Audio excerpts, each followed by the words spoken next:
Task Force on Moral Values and Formation ginbantayan ng mga menor de edad nga magasulod sa lodging houses. Si Zen Kilantang nakatutok eksklusibo. Impunto alas 8 kainas ang aga, nagplastara na ang 24 ka personnel sang Task Force on Moral Values and Formation sa mga lodging houses, pension houses, inns kag mga motel. Agud masiguro nga nagasunod sa pagsulundan sa idalom sang Regulation Ordinance No. 2015-447 nga nagaregulate sa mga nagasulod sa nasambit nga mga establishmento. Sa entrance pa lang nakabantay ang mga ini. Upod ang gwardiya sa mga salakyan nga nagasulod para wala sa mga menor de edad nga makasulod. Kay previous sang last year do amo ni oras do damo nagsulod mo.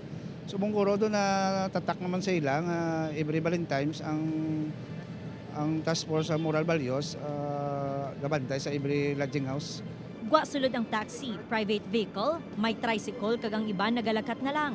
Sa ini nga beach resort, hugot man ang pagbantay nila sa mga minors. Kutob sa mga young looking ang ginakuhaan sang identification card. Ginabantayan na mas kintanan ng gaobra sa amon, hindi pwede kasud minors.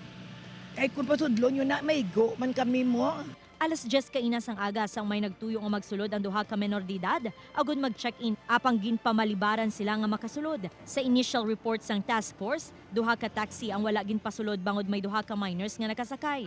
Sa kabugusan may 23 ka mga menor de edad nga nadakpan, kag naobserbahan naman sang task force nga magamay ang mga nagapadulong sa mga lodging house, bangod maihibalo na ang publiko nga maga-operate sila. Pinagi sa kampanya nagalaom ang task force nga mapahagan-hagan ang numero sang teenage pregnancy kag HIV cases. About sa Valentine's, wala nyo naman ang iba niya bakal sang partner nila. Okay lang yan kung nasawa mo, nubya mo, mamonitor mo, pero iba hindi nila mamonitor wala.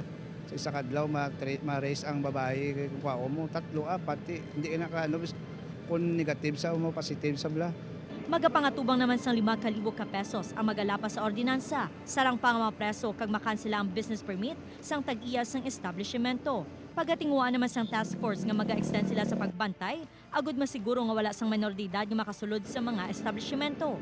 Upod kay Romel Porquia, Zen Kilantang, One Western Visayas.